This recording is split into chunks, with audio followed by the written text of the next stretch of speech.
மட்டக்களப்பு மாவட்டத்தைச் சேர்ந்த ஊடகியாளர் சரவணன் அவர்கள் நம்முடன் இணைந்து கொள்கின்றார். அவர் அந்த மாவட்டத்தில் எவ்வாறான நிலைமைகள் இருக்கின்றது, அந்த தேர்தல் முடிவுகள் அவ்வாறு தாக்கம் செலுத்துவதற்கு மிக முக்கியமான காரணம் என்ன என்பது தொடர்பில் நாம் பேசிக்கொள்வோம். வணக்கம் சரவணன். வணக்கம். குறிப்பாக மட்டக்களப்பு மாவட்டத்தில் வாக்களிப்பு கட்சிகளுக்கிடையில் பங்கீடு இடம்பெற்றமை தமிழ் மக்களினுடைய பிரதிநிதித்துவத்தில் எந்த அளவு தூரம் தாக்கம் செலுத்திய ஒரு விடயமாக இருக்கின்றது? உண்மையிலேயே மட்டக்களப்பு மாவட்டத்தை பொறுத்தவரையில் தமிழ் தேசியம் காப்பாற்றப்பட்டிருக்கின்றது. ஏனென்றால் தமிழரசு கட்சி 3 ஆசனங்களை பெற்றிருக்கின்றது. அதே நேரத்தில் தேசிய மக்கள் சக்தி JVP ஒரு ஆசனத்தையும், முஸ்லிம் காங்கிரஸ் கிஸ்புல்லா ஒரு ஆசனத்தையும் கைப்பற்றியிருக்கிறார்கள். மொத்தமாக மாவட்டத்தில் 5 பிரதிநிதிகளில் 3 பிரதிநிதிகளை தமிழ் தேசியம் காப்பாற்றப்பட்டிருக்கின்றது.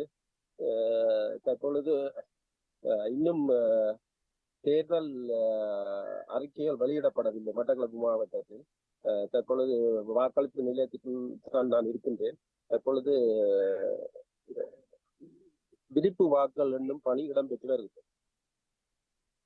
3 ஆசனங்களையும் தேசிய மக்கள் சக்தி ஒரு ஆசனத்தையும் ஸ்ரீலங்கா முஸ்லிம் காங்கிரஸ் ஒரு ஆசனத்தையும் பெற்றுக் கொண்டிருக்கின்றது. விருப்பு வாக்குகள் இன்னும் எண்ணி முடிவடையவில்லை. இலங்கை தமிழரசு கட்சி 3 ஆசனங்களை முறை பெற்றிருக்கின்றது. கடந்த நாடாளுமன்ற தேர்தலின் பொழுது 2 ஆசனங்களை பெற்றுக்கொண்டது. குறிப்பாக மட்டக்களப்பு மாவட்டத்தை பொறுத்தவரைக்கும் தமிழ் மக்கள் விடுதலை புலிகள் கட்சி என்பது கடந்த முறை வடகிழக்கிலேயே அதிகூடிய ஆசனங்களை பெற்றுக்கொண்ட ஒரு கட்சியாக இருந்தது. தற்பொழுது ஈஸ்டர் குண்டு தாக்குதல் அந்த விடயம் அவர்களுக்கு எதிரான ஒரு விமர்சனமாக பார்க்கப்படுகின்ற ஒரு விடயமாக தற்பொழுது காலத்தில் மாறியிருந்தது. என்ன காரணத்திற்காக தமிழ் மக்கள் விடுதலை புலிகள் கட்சிக்கு இம்முறை ஆசனம் கிடைக்கவில்லை? ஏன் வாக்குகள் மிக குறைந்த அளவு கிடைத்ததற்குரிய மிக முக்கியமான காரணம் என்ன? கடந்த ஈஸ்டர் குண்டு தாக்குதலின் போது அவர்கள் 67,000 வாக்குகளை பெற்று சிவனேஸ்வர சந்திரகாந்தன் புள்ளியான் பிரதிநிதியை பெற்றுக் கொண்டார். அதன் பிற்பாடு அவர்களுடைய ஊழல் மோசடி, காணி அபகரிப்பு, பல்வேறு விடயங்கள் தொடர்பாக மக்கள் அதிருப்தி இருந்தனர். இருந்த பொழுதும் அவர்களுக்கு அதை பரிகாரம் செய்ய முடியாமல் இருந்தது. தற்பொழுது அவர்களுக்கு ஒரு ஜனநாயக ரீதியான ஒரு தேர்தல் வந்தபடியால் அந்த ஜனநாயக ரீதியாக அவர்களை வெளியேற்றிருக்கிறார்கள். இன்றைக்கு 67,000 வாக்குகளை பெற்ற TMPP கட்சி பிள்ளையானவர்கள் இன்றைக்கு 29,000 வாக்குகளை மட்டும் 31,286 வாக்குகளை பெற்றிருக்கின்றது அந்த கட்சி. 29,000 வாக்குகளை பெற்றிருக்கின்றது. மிக அரைவாசிக்கு கீழ் குறைந்திருக்கின்றது வாக்குகள் என்பது. ஆகவே அதற்கு மிக பிரதான காரணம் இலங்கை தமிழரசு கட்சி எவ்வாறு வாக்குகளை அதிகரித்துக் கொண்டது? இலங்கையில் அல்லது வடகிழக்கில் இலங்கை தமிழரசு கட்சி மீது மிகப்பெரிய அதிருப்தி நிலை இருக்கின்றது. அந்த அதிருப்தி என்பது தேசிய மக்கள் சக்தி பக்கம் திரும்பி இருக்கின்றது. இன்னும் ஒரு தமிழ் தேசியம் சார்ந்த கட்சி பக்கம் செல்லவில்லை. ஆனால் மட்டக்களப்பு மாவட்டத்தை பொறுத்த வரைக்கும் மிகவும் ஒரு ஆதிக்கம் செலுத்தக்கூடியதாக ஒரு ஆணித்தரமான ஆசன பதிவை இலங்கை தமிழரசு கட்சி பெற்றிருக்கின்றது. அதற்கு மிக பிரதான காரணம் என்ன என்று நீங்கள் நினைக்கின்றீர்கள்? மட்டக்களப்பு மக்களை பொறுத்தவரையில் கடந்த காலத்தில் தேசியம் இல்லை என்று பலராலும் கூறப்பட்டு வந்தது. ஆனால் அவர்கள் அதை இந்த தேர்தலில் நிரூபித்திருக்கிறார்கள். நான் நினைக்கிறேன் சாணக்கியன் அவர்கள் 60,000 விருப்பு வாக்குகளை பெற்றிருக்கின்றார். இன்றைக்கு தமிழரசு கட்சி 1,05,000 கிட்ட வாக்குகளை பெற்றிருக்கின்றனர். அப்ப மக்கள் தமிழரசு தாங்கள் தமிழ் தேசியத்துடன் இருக்கிற என்பதை மீண்டும் நிரூபித்திருக்கிறார். கிழக்கு மக்கள், அது மட்டக்களப்பு மக்கள் நிரூபித்திருக்கின்றார். ஜனநாயக தமிழ் தேசிய கூட்டணி ஏன் அங்கு ஆசனத்தை பெற்றுக்கொள்ள முடியாமல் சென்றதுக்கு மிக பிரதான காரணம் என்ன?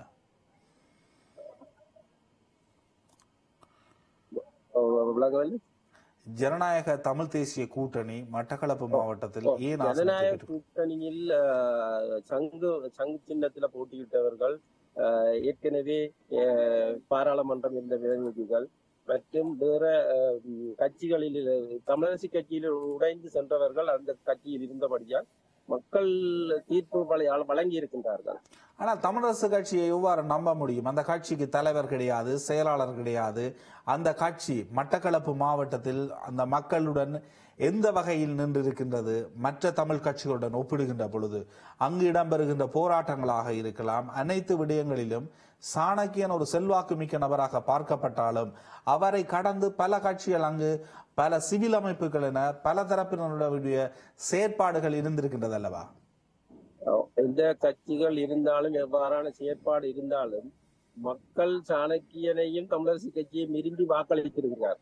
இதற்கு என்ன காரணம் என்ற கடந்த கால போராட்டங்களா இருக்கும் அல்லது பாராளுமன்றத்திலே சாணக்கியன் அவர்கள் ஆகவே அது இலங்கை தமிழரசு கட்சி கிடைத்த வாக்கு என்பது சொல்வதை விட சாணக்கியன் மீதான நம்பிக்கை உயர்ந்திருக்கின்றது. அவர் தமிழரசு கட்சியினுடைய தலைவராக வருவதற்கு கூட இந்த விடயம் ஒரு செல்வாக்கு செலுத்தக்கூடிய விடயமாக எதிர்காலத்தில் மாறலாம் அல்லவா? மிக குறைந்த வயதில் கட்சியை கட்டமைத்திருக்கின்றார் அவர் என்ற அடிப்படையில் பார்க்க முடியும் அதனை. ஆமா, உண்மையிலே அவ்வாறான ஒரு நிலைமைதான். கடந்த பொதுத் தேர்தலில் புள்ளியானவர்கள் 67,000 விருப்பு வாக்குகளை பெற்றவர் என்று தெரிவித்து வந்தார். ஆனால் இந்த முறை சாணக்கியனவர்கள் 60,000க்கு மேற்பட்ட வாக்குகளை விருப்பு வாக்குகளை பெற்றிருக்கின்றார். அதே நேரத்தில் 1,05,000 கிட்ட வாக்குகளை பெற்றிருக்கின்றனர் கட்சி பெற்று. அந்த வகையில எதிர்காலத்தில் கிழக்கில இருந்து அந்த தமிழரசு கட்சியின் தலைமை உருவாகணும் என்ற ஒரு மக்களின் தீர்ப்பாகவே நான் பார்க்கிறேன். நாடாளுமன்ற தேர்தல் 2024 சிறப்பு நேரனுடன் இணைந்து தன்னுடைய கருத்துக்களை பரிமாறிய ஊடகவியலாளர் சரவணனுக்கு நன்றிகள். நன்றி.